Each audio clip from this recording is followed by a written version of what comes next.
Oi, gente do bem. Vamos apoiar as publicações da Fundação Bezerra de Menezes? É só curtir, se inscrever no canal, ativar as notificações e compartilhar com os amigos. Simples assim. Contamos com o apoio de vocês.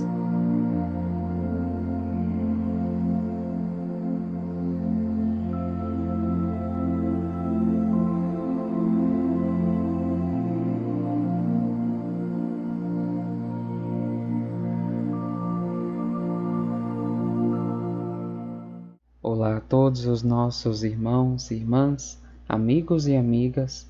É com muita alegria que hoje estamos reunidos para fazer o nosso estudo de o Evangelho segundo o Espiritismo, que será no capítulo 10, Bem-aventurados os misericordiosos, e os itens 9 e 10, o argueiro e a trave no olho, que começa assim. Por que vês um argueiro no olho de teu irmão e não vês a trave no teu? Como dizes ao teu irmão: deixa-me tirar um argueiro de teu olho, se tens uma trave no teu? Hipócrita, tirai primeiramente a trave de teu olho, e então verás como hás de tirar o argueiro do olho de teu irmão. Mateus, capítulo 7, versículos de 3 a 5. Um dos caprichos da humanidade é ver o mal alheio antes de ver aquele que está em nós. Para julgar-se a si mesmo, será preciso mirar-se num espelho, transportar-se de alguma forma para dentro de si mesmo e considerar-se como outra pessoa, perguntando: o que pensaria eu se visse alguém fazendo o que faço? É o orgulho, incontestavelmente, o que leva o homem a dissimular as suas próprias faltas, tanto morais como físicas. Esse capricho é essencialmente contrário à caridade, pois a verdadeira caridade é modesta, simples e indulgente. A caridade orgulhosa não tem sentido, já que esses dois sentimentos se neutralizam mutuamente.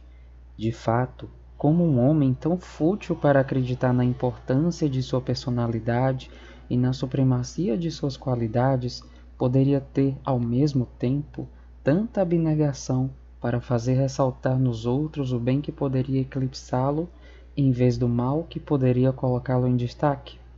Se o orgulho é a fonte de muitos vícios, é também a negação de muitas virtudes.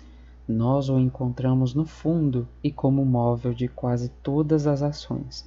Foi por isso que Jesus se empenhou em combatê-lo, como principal obstáculo ao progresso.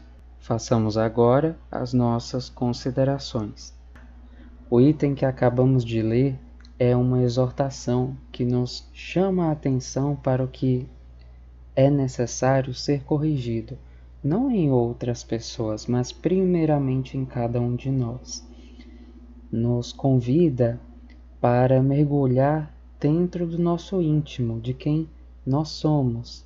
Tanto o argueiro quanto a trave foram colocados em forma de parábola para simbolizar as necessidades de mudança que nós temos. Cada um de nós, invariavelmente, tem pontos em específico para que possamos aperfeiçoar algumas considerações pessoais que necessitam ser modificadas, outros posicionamentos que precisam ser alterados, algo do nosso próprio eu que não condiz com os valores que nós aprendemos no que se refere a ser correto. E ainda assim, mesmo que tenhamos em nós a consciência de que é necessário executar uma determinada mudança, buscamos outros caminhos que não nos levam, que não nos conduzem ao nosso encontro com nós mesmos, do nosso eu com o nosso íntimo. A questão 913 de O Livro dos Espíritos nos traz um esclarecimento muito importante a esse respeito. Kardec pergunta: entre os vícios, qual o que podemos considerar mais radical?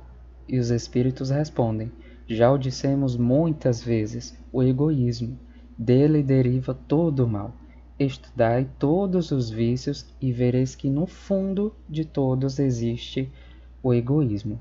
E muitos de nós podemos pensar assim: mas como que eu sou egoísta se eu penso tanto nos outros? Como que eu sou egoísta se eu busco a melhoria das outras pessoas?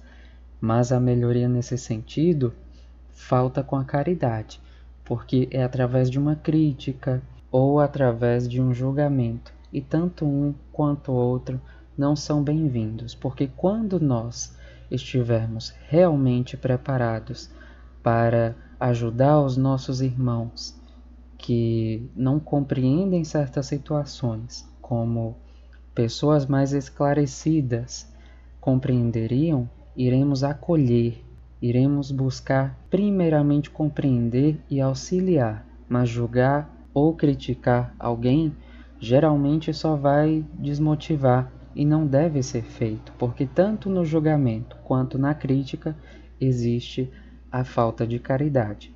E quando nós nos reconhecermos como irmãos e buscarmos primeiro tirar a trave do nosso olho, teremos a noção de que quando quisermos auxiliar algum irmão que necessite de algum esclarecimento em algum momento, iremos acolher, primeiramente buscar compreender, mas julgar ou criticar jamais, mesmo porque nós, na condição que estamos e na condição que estaremos quando tivermos mais esclarecimentos, cada vez mais nos manteremos distantes dessas duas ações, porque elas afastam os corações que devem permanecer juntos, porque reconhecem em si que são filhos de um mesmo Pai.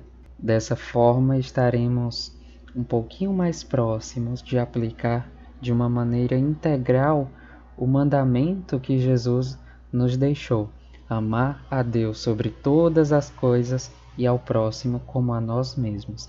E ainda nessa frase, nós podemos fazer uma análise e perceber que amar o próximo como a nós mesmos é fazer ao outro o que nós gostaríamos que nos fosse feito.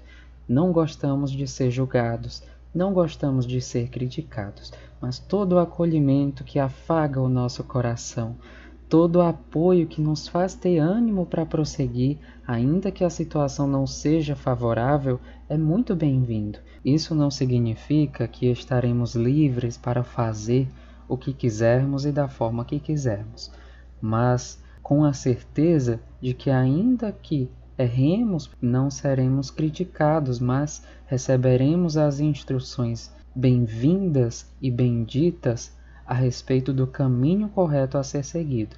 E é esse o perfil de quem busca acolher, de quem entende que o verdadeiro sentido da palavra caridade, como entendia Jesus, é benevolência para com todos, indulgência para as imperfeições dos outros e perdão das ofensas, conforme recebemos as instruções dos Espíritos na questão 886 de O Livro dos Espíritos.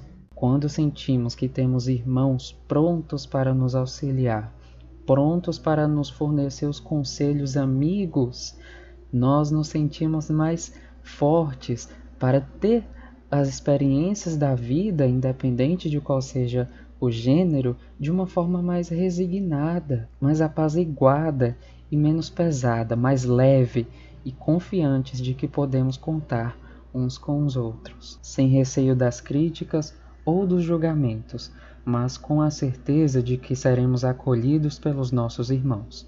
Então é necessário aceitarmos esse convite na busca do nosso próprio eu, porque durante muito tempo as nossas lentes estão focando no mundo exterior, no que as outras pessoas fazem, como elas poderiam fazer ou que elas deixam de fazer, e esquecemos de nós. Esquecemos que nós somos herdeiros de nós mesmos. Se não resolvermos as nossas pendências, algumas multimilenares, ninguém vai resolver por nós. E com certeza é muito melhor seguir o caminho que nos faz enxergar o nosso próximo como nosso irmão e que nos aproxima o coração, do que criar laços que nos afastam, que nos geram mais preocupações. Lembremos aqui que a justiça divina acontece triunfante em toda a existência, onde vemos, aonde não vemos, em locais que provavelmente nem imaginamos que existem, porque a cada um será dado conforme as suas obras. E quanto mais foi dado, mais será pedido. Ou seja, quanto mais conhecimento a respeito da necessidade desse mergulho no nosso próprio interior para que nos reformemos no sentido de que deixemos os velhos costumes para trás e nos aproximemos das virtudes do Cristo, quanto mais consciência a respeito do bem e do bom adquirirmos, mais será pedido de nós, tanto em relação ao que temos feito para modificar a nós mesmos, quanto em relação ao bem que fizemos e o bem que deixamos de fazer. Portanto, tenhamos sempre a consciência de que é necessário tirar primeiro a trave do nosso olho para depois, com muita caridade e amor, buscar acolher aos nossos irmãos que necessitarem de amparo e de apoio, assim como nós hoje e em outros momentos precisamos e precisaremos de amparo de irmãos mais esclarecidos. Estejamos sempre de coração aberto para essas verdades que nos foram apresentadas e que todos os dias se mostram presentes na consciência, porque todas as leis divinas estão na nossa consciência. Precisamos apenas despertar dentro de cada um de nós a necessidade do autodescobrimento para que a reforma íntima com Jesus se faça efetivamente em cada um de nós. Os espíritos mais esclarecidos e que trabalham em nome do Cristo confiam em cada um de nós e todos os dias nos enviam pensamentos de energia, de bom ânimo e de amor para que tenhamos êxito em nossa caminhada evolutiva. Eles já entendem a palavra do Cristo. Agora é a nossa vez. Eu vou ficando por aqui, agradecido a cada um pela paciência que tiveram de me ouvir e a Deus e a espiritualidade por essa oportunidade grandiosa que tivemos de fazer esse momento de reflexão com o Evangelho segundo o Espiritismo. Que Jesus e a espiritualidade amiga continuem nos inspirando e auxiliando em nossa caminhada e que nós também estejamos com eles. Que assim seja e assim será.